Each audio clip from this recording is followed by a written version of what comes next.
Kia ora, Kofu Smith aho. Nā mai ki te whare, welcome to the House. As we've noted previously on the show, the government's plan for the week was to move 12 different nascent bills through 32 stages of approval. Fast-track legislation, not just the name of a bill. Obviously, the plan involved a lot of urgency, very long sitting hours and extra days. It also involved 2 of those bills being passed through all stages while skipping Select Committee. Not all of the 12 bills are hugely controversial. A few of them, though, have high public interest or wide impact.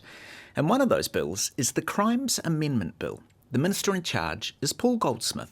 This government is committed to fixing the basics in law and order and ensuring victims' interests are at the centre of the justice system.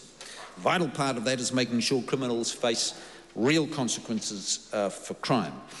This bill is a wide-ranging one. It amends the Crimes Act to ensure criminals face longer penalties for coward punches, attacking first responders, retail crime, human trafficking and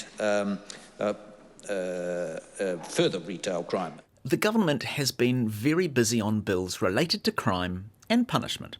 A quick browse through the bills considered so far this Parliament finds 22 of them. A couple of those were members' bills, one of which was rolled into this Crimes Amendment Bill.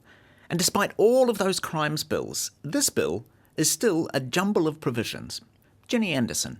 In all my years working on justice policy, as a public servant, as an advisor, have I ever seen such a hodgepodge of different measures all jammed into one bill. It changes the rules around citizens' arrests and property defences.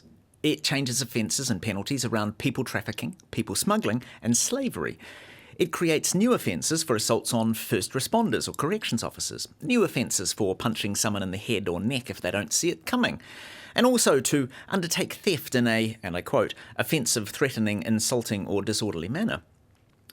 It all made for a weird debate. Opposition MPs loved some things about the bill, but were appalled at others. Popular were measures against people trafficking. Helen White. I am very pleased to see the changes in terms of trafficking.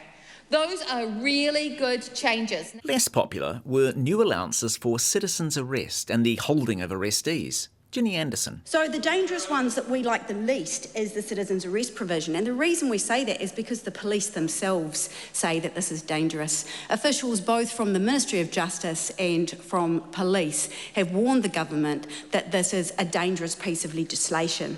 As with most of the bills this week, MPs wondered what was so urgent, especially when it transpired that much of it won't come into effect for 6 months after it's passed.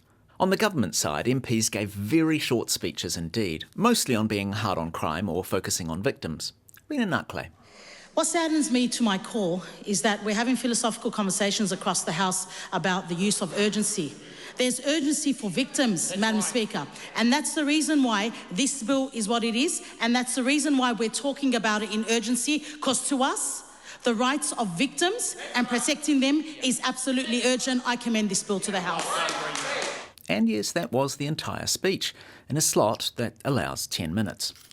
The debate on the bill was actually quite short, but then a follow-up debate came afterwards when the Minister, Paul Goldsmith, popped back up to seek permission for the Select Committee to consider amendments to the bill.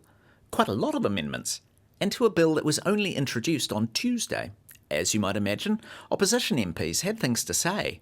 Kieran McAnulty. They didn't even know that they had made a mistake until they'd issued a PR, until they'd done question time about it and said, this bill is so good, we're going to be able to issue fines to shoplifters. And then they've realised, actually, we didn't include that. It is not the first error that's been made recently under urgency. You've been listening to The House. E te whakarongo koe ki te whare. This program is produced with funding from Parliament's Office of the Clerk. Matua.